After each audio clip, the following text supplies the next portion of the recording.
जय श्री राम, जय बागेश्वर धाम, जय गुरु कृपा। आज हम वाल्मीकि रामायण के बालकांड के 10वें सर्ग से शुरू करेंगे। जय राम रमारमणं समनं भव ताप भयाकुल पाहि जनम अवधेश सुरेश रमेश विभो शरणागत मांगत पाहि प्रभो। जय राम रमारमणं समनम। जय श्री राम। राजा की आज्ञा पाकर उस समय सुमंत्र ने इस प्रकार कहना आरंभ किया। राजन, रोमपाद के मंत्रियों ने ऋष्यशृंग को वहाँ जिस प्रकार जिस उपाय से बुलाया था वह सब मैं बता रहा हूँ। आप मंत्रियों सहित मेरी बात सुनिए। उस समय अमात्यों सहित पुरोहित ने राजा रोमपाद से कहा, महाराज, हम लोगों ने एक उपाय सोचा है जिसे काम में लाने से किसी भी विघ्न बाधा के आने की संभावना नहीं है। ऋष्यशृंग मुनि सदा वन में ही रहकर तपस्या और स्वाध्याय में लगे रहते हैं। वे स्त्रियों को पहचानते तक नहीं हैं और विषयों के सुख से भी सर्वथा अनभिज्ञ हैं।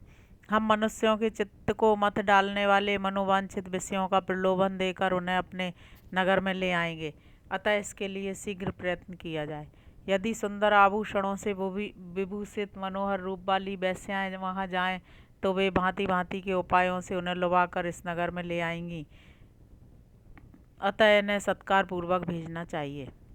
यह सुनकर राजा ने पुरोहित को उत्तर दिया, बहुत अच्छा, आप लोग ऐसा ही करें। आज्ञा पाकर पुरोहित और मंत्रियों ने उस समय वैसी ही व्यवस्था की। तब नगर की मुख्य मुख्य वेश्याएं राजा का आदेश सुनकर उस महान वन में गईं और मुनि के आश्रम से थोड़ी ही दूर पर ठहरकर उनके दर्शन का उद्योग करने लगीं। मुनि कुमार ऋष्यशृंग बड़े ही धीर स्वभाव के थे। वे सदा आश्रम में ही रहा करते थे। उन्हें सर्वदा अपने पिता के पास रहने में ही अधिक सुख मिलता था। अतः वे कभी आश्रम के बाहर नहीं निकलते थे। उन तपस्वी ऋषि कुमार ने जन्म से लेकर उस समय तक पहले कभी ना तो कोई स्त्री देखी थी और न पिता के सिवा दूसरे किसी पुरुष का ही दर्शन किया था। नगर या राष्ट्र के गांवों में उत्पन्न हुए दूसरे प्राणियों को भी वे नहीं देख पाए थे। तदंतर एक दिन विभांड कुमार ऋष्यशृंग अकस्मात घूमते फिरते उस स्थान पर चले आए जहाँ वे वेश्याएं ठहरी हुई थीं। वहाँ उन्होंने उन सुंदरी वनिताओं को देखा। उन प्रमदाओं का वेश बड़ा ही सुंदर और अद्भुत था। वे मीठे स्वर में गा रही थीं। ऋषि कुमार को आया देख सभी उनके पास चली आईं और इस प्रकार पूछने लगीं, ब्राह्मण, आप कौन हैं, क्या करते हैं तथा इस निर्जन वन में आश्रम से इतनी दूर आकर अकेले क्यों विचर रहे हैं, यह हमें बताइए। हम लोग इस बात को जानना चाहती हैं। ऋष्यशृंग ने वन में कभी स्त्रियों का रूप नहीं देखा था और वे स्त्रियां तो अत्यंत कमनीय रूप से सुशोभित थीं। अतः उन्हें देखकर उनके मन में स्नेह उत्पन्न हो गया। इसलिए उन्होंने उनसे अपने पिता का परिचय देने का विचार किया। वे बोले, मेरे पिता का नाम विभांडक मुनि है। मैं उनका औरस पुत्र हूँ। मेरा ऋष्यशृंग नाम और तपस्या आदि कर्म इस भूमंडल में प्रसिद्ध है। यहाँ पास ही मेरा आश्रम है। आप लोग देखने में परम सुंदर हैं। आप मेरे आश्रम पर चलें, वहाँ मैं आप सब लोगों की विधि पूर्वक पूजा करूँगा। ऋषि कुमार की यह बात सुनकर सब उनसे सहमत हो गईं। फिर वे सब सुंदरी स्त्रियाँ उनका आश्रम देखने के लिए वहाँ गईं। वहाँ जाने पर ऋषि कुमार ने यह अर्घ्य, यह पाद्य तथा यह भोजन के लिए फल मूल प्रस्तुत हैं, ऐसा कहते हुए उन सबका विधिवत पूजन किया। ऋषि की पूजा स्वीकार करके वे सभी वहाँ से चली जाने को उत्सुक हुई। उन्हें विभांडक मुनि का भय लग रहा था, इसलिए उन्होंने शीघ्र ही वहाँ से चली जाने का विचार किया। वे बोली, ब्राह्मण, हमारे पास भी ये उत्तम उत्तम फल हैं। विप्रवर, इन्हें ग्रहण कीजिए, आपका कल्याण हो। इन फलों को शीघ्र ही खा लीजिए, विलम्ब न कीजिए। ऐसा कहकर उन सब ने हर्ष में भरकर ऋषि का आलिंगन किया और उन्हें खाने योग्य भांति भांति के उत्तम पदार्थ तथा बहुत सी मिठाइयाँ दी। उनका रसास्वादन करके उन तेजस्वी ऋषि ने समझा कि ये भी फल हैं, क्योंकि उस दिन के पहले उन्होंने कभी वैसे पदार्थ नहीं खाए थे। भला सदा वन में रहने वालों के लिए वैसी वस्तुओं के स्वाद लेने का अवसर ही कहाँ है। तत्पश्चात उनके पिता विभांडक मुनि के डर से डरी हुई वे स्त्रियां व्रत और अनुष्ठान की बात बता उन ब्राह्मण कुमार से पूछकर उसी बहाने वहां से चली गईं। उन सबके चले जाने पर काश्यप कुमार ब्राह्मण ऋष्यशृंग मन ही मन व्याकुल हो उठे और बड़े दुख से इधर उधर टहलने लगे। तदंतर दूसरे दिन फिर मन से उन्हीं का बारंबार चिंतन करते हुए शक्तिशाली विभांडक कुमार श्रीमान ऋष्यशृंग उसी स्थान पर गए जहाँ पहले दिन उन्होंने वस्त्र और आभूषणों से सजी हुई उन मनोहर रूप वाली वेश्याओं को देखा था। ब्राह्मण ऋष्यशृंग को आते देख तुरंत ही उन वेश्याओं का हृदय प्रसन्नता से खिल उठा। वे सबकी सब उनके पास जाकर उनसे इस प्रकार कहने लगीं, सौम्य, आओ आज हमारे आश्रम पर चलो। यद्यपि यहाँ नाना प्रकार के फल मूल बहुत मिलते हैं, तथापि वहाँ भी निश्चय ही इन सब का विशेष रूप से प्रबंध हो सकता है। उन सबके मनोहर वचन सुनकर ऋष्यशृंग उनके साथ जाने को तैयार हो गए और वे स्त्रियां उन्हें अंगदेश में ले गईं। उन महात्मा ब्राह्मण के अंगदेश में आते ही इंद्र ने संपूर्ण जगत को प्रसन्न करते हुए सहसा पानी बरसाना आरंभ कर दिया। वर्षा से ही राजा को अनुमान हो गया कि वे तपस्वी ब्राह्मण कुमार आ गए। फिर बड़ी विनय के साथ राजा ने उनकी अगवानी की और पृथ्वी पर मस्तक टेक कर उन्हें साष्टांग प्रणाम किया। फिर एकाग्रचित होकर उन्होंने ऋषि को अर्ध निवेदन किया तथा उन विप्र शिरोमणि से वरदान मांगा, भगवान आप और आपके पिताजी का कृपा प्रसाद मुझे प्राप्त हो। ऐसा उन्होंने इसलिए किया कि कहीं कपट पूर्वक यहाँ तक लाए जाने का रहस्य जान लेने पर विप्रवर ऋष्यशृंग अथवा विभांडक मुनि के मन में मेरे प्रति क्रोध न हो। तत्पश्चात ऋष्यशृंग को अंतःपुर में ले जाकर उन्होंने शांत चित्त से अपनी कन्या शांता का उनके साथ विधि पूर्वक विवाह कर दिया। ऐसा करके राजा को बड़ी प्रसन्नता हुई। इस प्रकार महातेजस्वी ऋष्यशृंग राजा से पूजित हो संपूर्ण मनोवांछित भोग प्राप्त कर अपनी धर्मपत्नी शांता के साथ वहाँ रहने लगे। इस प्रकार श्री वाल्मीकि निर्मित आर्ष रामायण आदि काव्य के बालकांड में 10वां सर्ग पूरा हुआ। 11वां सर्ग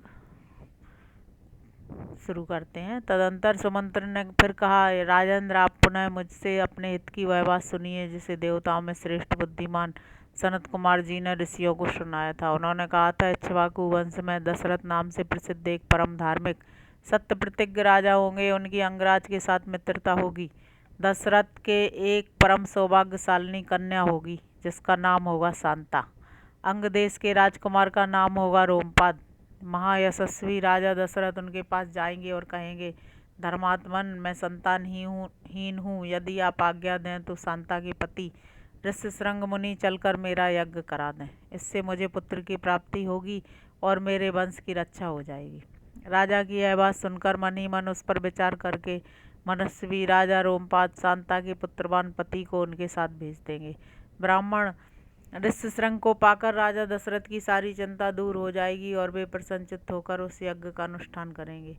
यश की इच्छा रखने वाले धर्मज्ञ राजा दशरथ हाथ जोड़कर द्विज श्रेष्ठ ऋष्यशृंग का यज्ञ पुत्र और स्वर्ग के लिए वरण करेंगे।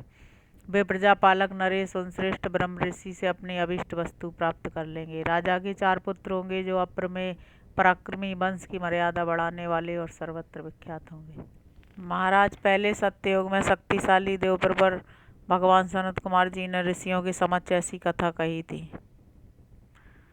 पुरुष सिंह महाराज, इसलिए आप स्वयं ही सेना और सवारियों के साथ अंग देश में जाकर मुनि कुमार ऋष्यशृंग को सत्कार पूर्वक यहाँ ले आइए। सुमंत्र का वचन सुनकर राजा दशरथ को बड़ा हर्ष हुआ। उन्होंने मुनिवर वशिष्ठ जी को भी सुमंत्र की बातें सुनाई और उनकी आज्ञा लेकर रनिवास की रानियों तथा मंत्रियों के साथ अंग देश के लिए प्रस्थान किया, जहाँ विप्रवर ऋष्यशृंग निवास करते थे। मार्ग में अनेकानेक वनों और नदियों को पार करके वे धीरे धीरे उस देश में जा पहुँचे जहाँ मुनिवर ऋष्यशृंग विराजमान थे। वहाँ पहुँचने पर उन्हें दुष्श्रेष्ठ ऋष्यशृंग रोमपाद के पास ही बैठे दिखाई दिए। वे ऋषि कुमार प्रज्वलित अग्नि के समान तेजस्वी जान पड़ते थे। तदंतर राजा रोमपाद ने मित्रता के नाते अत्यंत प्रसन्न हृदय से महाराज दशरथ का शास्त्रोक्त विधि के अनुसार विशेष रूप से पूजन किया और बुद्धिमान ऋषि कुमार ऋष्यशृंग को राजा दशरथ के साथ अपनी मित्रता की बात बताई। उस पर उन्होंने भी राजा का सम्मान किया। इस प्रकार भली भांति आदर सत्कार पाकर नरश्रेष्ठ राजा दशरथ रोमपाद के साथ वहाँ 7-8 दिनों तक रहे। इसके बाद वे अंगराज से बोले, प्रजापालक नरेश, तुम्हारी पुत्री शांता अपने पति के साथ मेरे नगर में पदार्पण करे, क्योंकि वहाँ एक महान आवश्यक कार्य उपस्थित हुआ है। राजा रोमपाद ने बहुत अच्छा कहकर उन बुद्धिमान महर्षि का जाना स्वीकार कर लिया और ऋष्यशृंग से कहा, विप्रवर, आप शांता के साथ महाराज दशरथ के यहाँ जाइए।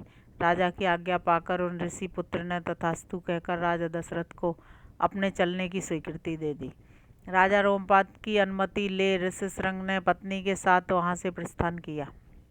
उस समय शक्तिशाली राजा रोमपाद और दशरथ ने एक दूसरे को हाथ जोड़कर स्नेहपूर्वक छाती से लगाया तथा अभिनंदन किया। फिर मित्र से विदा ले रघुकुल नंदन दशरथ वहां से प्रस्थित हुए।